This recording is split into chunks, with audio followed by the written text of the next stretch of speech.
Hi ನಮಸ್ಕಾರ, welcome back to my YouTube channel. ನಾನು ರೆಗ್ಯುಲರಾಗಿ ಹೇಳೋದನ್ನ ಹೇಳ್ತಾ ಇದ್ದೀನಿ. ಪ್ಲೀಸ್ ನಮ್ಮ ಚಾನಲ್ನ ಸಬ್ಸ್ಕ್ರೈಬ್ ಮಾಡ್ಕೊಳ್ಳೋದನ್ನ ಮರಿಬೇಡಿ. ನನಗೆ ಸ್ವಲ್ಪ ಕೋಲ್ಡ್ ಆಗಿರೋದ್ರಿಂದ ವಾಯ್ಸು ಚೇಂಜ್ ಆಗಿದೆ. ಬನ್ನಿ, ಇವತ್ತಿನ ವಿಡಿಯೋದಲ್ಲಿ ನಾನು ಒಂದು ಡಿಫ್ರೆಂಟಾಗಿ ಪಲಾವ್ನ ಮಾಡ್ತಾ ಇದ್ದೀನಿ.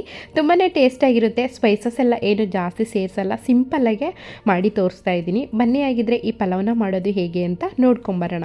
ಮೊದಲಿಗೆ ನಾನಿಲ್ಲಿ ಒಂದು ಪಾತ್ರೆನ ಇಟ್ಕೊಂಡಿದ್ದೀನಿ. ಪಾತ್ರೆನ ಇಟ್ಕೊಂಡು ಅದಕ್ಕೆ ಸ್ವಲ್ಪ ತುಪ್ಪನ ಹಾಕ್ಕೊಂಡು ಡ್ರೈ ಫ್ರೂಟ್ಸ್ನ ಫ್ರೈ ಮಾಡ್ಕೊಳ್ಳೋಣ. ಗೋಡಂಬಿ ಮತ್ತು ಬಾದಾಮಿನ ಹಾಕಿ ಫ್ರೈ ಮಾಡ್ಕೊತಾ ಇದ್ದೀನಿ.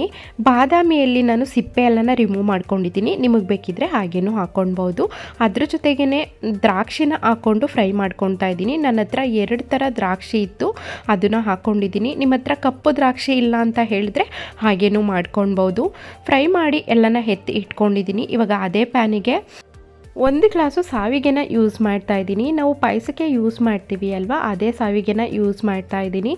ಇದನ್ನು ಇವಾಗ ಅದೇ ತುಪ್ಪದಲ್ಲಿ ಫ್ರೈ ಮಾಡ್ಕೊತಾ ಇದ್ದೀನಿ. ಕೆಂಪಾಗೋ ತನಕ ಇದನ್ನು ಫ್ರೈ ಮಾಡ್ಕೊಬೇಕು. ಫ್ರೈ ಮಾಡಿಕೊಂಡು ಇದನ್ನು ಒಂದು ಪ್ಲೇಟ್ಗೆ ತೆಗೆದು ಇಟ್ಕೊಳ್ಳೋಣ. ನೆಕ್ಸ್ಟು ನಾನಿಲ್ಲಿ ರೈಸ್ನ ಮಾಡೋಕ್ಕೆ ಅದೇ ಪಾತ್ರೆಗೆ ನೀರನ್ನ ಹಾಕ್ಕೊತಾ ಇದ್ದೀನಿ. ನಾನು ಈ ಲೋಟದಲ್ಲಿ 1 ಗ್ಲಾಸು ಬಾಸುಮತಿ ರೈಸ್ನ ನೆನೆಸಿ ಇಟ್ಕೊಂಡಿದ್ದೀನಿ 1 ಅವರ್ ಮುಂಚೆ. ಹಂಗಾಗಿ ಇದೇ ಗ್ಲಾಸಲ್ಲಿ 3 ಗ್ಲಾಸು ನೀರನ್ನ ಹಾಕ್ಕೊತಾ ಇದ್ದೀನಿ. 1 ಗ್ಲಾಸು ರೈಸ್ನ ತೊಗೊಂಡಿದ್ದೀನಿ, 1 ಗ್ಲಾಸು ಸಾವಿಗೆನ ತೊಗೊಂಡಿರೋದ್ರಿಂದ 3 ಗ್ಲಾಸು ನೀರು ಬೇಕಾಗುತ್ತೆ.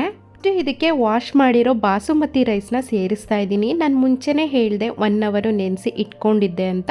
ಅದನ್ನು ಸೇರಿಸ್ಕೊಂಡಿದ್ದೀನಿ. ಸೇರಿಸ್ಕೊಂಡು ಅದಕ್ಕೆ ಸ್ವಲ್ಪ ತುಪ್ಪನ ಹಾಕಿ ಮಿಕ್ಸ್ ಮಾಡಿಕೊಂಡು ಇದನ್ನ ಕ್ಲೋಸ್ ಮಾಡಿ 50% ರೈಸ್ನ ಬೇಯಿಸ್ಕೊಳ್ಬೇಕು. 50% ಬೇಯಿಸ್ಕೊಂಡು ಆದಮೇಲೆ ನಾನು ಚೆಕ್ ಮಾಡ್ಕೊತಾ ಇದ್ದೀನಿ ರೈಸು ಬೆಂದಿದೆಯಾ ಅಂತ.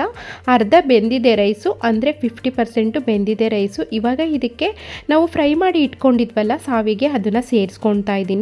ಮುಂಚೆನೇ ಸೇರಿಸ್ಬೋದು, ರೈಸ್ ಜೊತೆಲೇ ಸಾವಿಗೆ ಬೇಗನೆ ಬೇಯ್ಕೊಂಡು ಬಿಡುತ್ತೆ. ಹಂಗಾಗಿ ನಾನು ಇವಾಗ ಸೇರಿಸ್ಕೊತಾ ಇದ್ದೀನಿ. ಇದಕ್ಕೇ ಇವಾಗ ರುಚಿಗೆ ತಕ್ಕಷ್ಟು ಉಪ್ಪು, ಗರಂ ಮಸಾಲ ಮತ್ತು ಮೆಣಸಿನ ಪೌಡರ್ನ ಸೇರಿಸ್ಕೊಂಡು ಮಿಕ್ಸ್ ಮಾಡ್ಕೊಬೇಕು. ಇದನ್ನು ಒಂದ್ಸರಿ ಚೆನ್ನಾಗಿ ಮಿಕ್ಸ್ ಮಾಡಿಕೊಂಡು ಮತ್ತೆ ಲಿಡ್ನ ಕ್ಲೋಸ್ ಮಾಡಿ ಲೋ ಫ್ಲೇಮಲ್ಲಿ ಇಟ್ಕೊಂಡು ಇದನ್ನು ಕುಕ್ ಮಾಡ್ಕೊಬೇಕು. ಇದು ಕುಕ್ ಆಗುವಷ್ಟರಲ್ಲಿ ನಾವು ಇದಕ್ಕೆ ಬೇಕಾಗಿರೋ ವೆಜಿಟೇಬಲ್ನ ಫ್ರೈ ಮಾಡ್ಕೊಳ್ಳೋಣ. ವೆಜಿಟೇಬಲ್ನ ಫ್ರೈ ಮಾಡ್ಕೊಳ್ಳೋದಕ್ಕೆ ನಾನಿಲ್ಲಿ ಆಯಿಲ್ನ ಹಾಕ್ಕೊತಾ ಇದ್ದೀನಿ. ಆಯಿಲು ಬಿಸಿ ಆದ ತಕ್ಷಣ ಅದಕ್ಕೆ ರೌಂಡಾಗೆ ಕಟ್ ಮಾಡಿರೋ ಕ್ಯಾರೆಟ್ನ ಹಾಕ್ಕೊತಾ ಇದ್ದೀನಿ. ಕ್ಯಾರೆಟ್ನ ಈ ಥರ ರೌಂಡಾಗೆ ಕಟ್ ಮಾಡಿ ಹಾಕ್ಕೊಳ್ಬೇಕು, ಚೆನ್ನಾಗಿರುತ್ತೆ. ಇದನ್ನು ಸ್ವಲ್ಪ ಫ್ರೈ ಮಾಡಿಕೊಂಡು ಇದ್ರ ಜೊತೆಗೇನೆ ಹಸಿ ಬಟಾಣಿ ಮತ್ತು ಸ್ವೀಟ್ ಕಾರ್ನ ಸೇರಿಸ್ಕೊತಾ ಇದ್ದೀನಿ. ನಾನು ಚೆನ್ನಾಗಿ ಎಣ್ಣೆಯಲ್ಲಿ ಫ್ರೈ ಮಾಡಿಕೊಂಡು ಒಂದು ಲಿಡ್ನ ಕ್ಲೋಸ್ ಮಾಡಿ 2 ಸೆಕೆಂಡು ಬೇಯಿಸ್ಕೊತಾ ಇದ್ದೀನಿ. ಬೇಯಿಸ್ಕೊಂಡು ಆದಮೇಲೆ ಲಿಡ್ನ ಓಪನ್ ಮಾಡಿಕೊಂಡು ಈ ಥರ ಒಂದ್ಸರಿ ಚೆನ್ನಾಗಿ ಮಿಕ್ಸ್ ಮಾಡಿಕೊಂಡು ಇದಕ್ಕೇ ಒಂದು ಟೊಮೊಟೊನ ಕಟ್ ಮಾಡಿ ಇಟ್ಕೊಂಡಿದ್ದೆ, ಅದನ್ನು ಹಾಕಿ ಫ್ರೈ ಮಾಡ್ಕೊತಾ ಇದ್ದೀನಿ. ನೆಕ್ಸ್ಟು ನಾನಿಲ್ಲಿ ಚಿಕನ್ ಬ್ರೆಸ್ಟ್ನ ಬೇಯಿಸಿ ಇಟ್ಕೊಂಡಿದ್ದೆ, ಅದನ್ನು ಸೇರಿಸ್ಕೊತಾ ಇದ್ದೀನಿ. ಚಿಕನ್ನ ಸ್ವಲ್ಪ ಜಾಸ್ತಿನೇ ಸೇರಿಸ್ಕೊಳ್ಬೋದು, ತುಂಬಾ ಚೆನ್ನಾಗಿರುತ್ತೆ. ಇವಾಗ ಇದಕ್ಕೆ ಸ್ವಲ್ಪ ಸ್ಪೈಸಸ್ನ ಸೇರಿಸ್ಕೊಳ್ಳೋಣ. ಜಾಸ್ತಿ ಸ್ಪೈಸಸ್ ಏನೂ ಇಲ್ಲ, ಸ್ವಲ್ಪನೇ ಸೇರಿಸ್ಕೊತಾ ಇದ್ದೀನಿ. ಚಿಲ್ಲಿ ಪೌಡರು, ರುಚಿಗೆ ತಕ್ಕಷ್ಟು ಉಪ್ಪು, ಮೆಣಸಿನ ಪೌಡರು, ಚಿಲ್ಲಿ ಫ್ಲೆಕ್ಸ್ನ ಸೇರಿಸ್ಕೊತಾ ಇದ್ದೀನಿ. ಜಾಸ್ತಿ ಫ್ರೈ ಮಾಡೋಕ್ಕೆ ಹೋಗಬಾರ್ದು, ಚೆನ್ನಾಗಿರಲ್ಲ. ನಾವು ಆಲ್ರೆಡಿ ಚಿಕನ್ನ ಬೇಯಿಸಿ ಹಾಕ್ಕೊಂಡಿರೋದ್ರಿಂದ ಸ್ವಲ್ಪ ಫ್ರೈ ಮಾಡಿಕೊಂಡು ಡ್ರೈ ಫ್ರೂಟ್ಸ್ನ ಸೇರಿಸಿ ಮಿಕ್ಸ್ ಮಾಡ್ಕೊತಾ ಇದ್ದೀನಿ. ನಾವು ಮುಂಚೆನೇ ರೈಸ್ಗೆ ಇಟ್ಕೊಂಡಿದ್ವಿ ಅಲ್ವಾ, ರೈಸು ರೆಡಿಯಾಗಿದೆ. ನಾನು ಸ್ಟವ್ನ ಆಫ್ ಮಾಡ್ಕೊಂಡಿದ್ದೆ.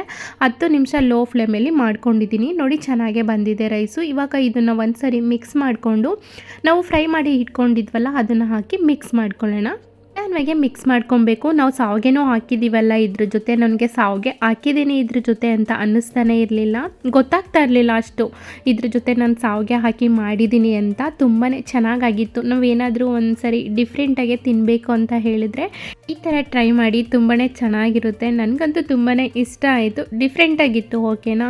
ಈ ವಿಡಿಯೋ ನಿಮಗೆ ಇಷ್ಟ ಆಗಿದ್ದರೆ ಒಂದು ಲೈಕ್ನ ಮಾಡಿ, ನಮ್ಮ ಚಾನಲ್ನ ಸಬ್ಸ್ಕ್ರೈಬ್ ಮಾಡ್ಕೊಳ್ಳೋದನ್ನ ಮರಿಬೇಡಿ. Thank you for watching my video.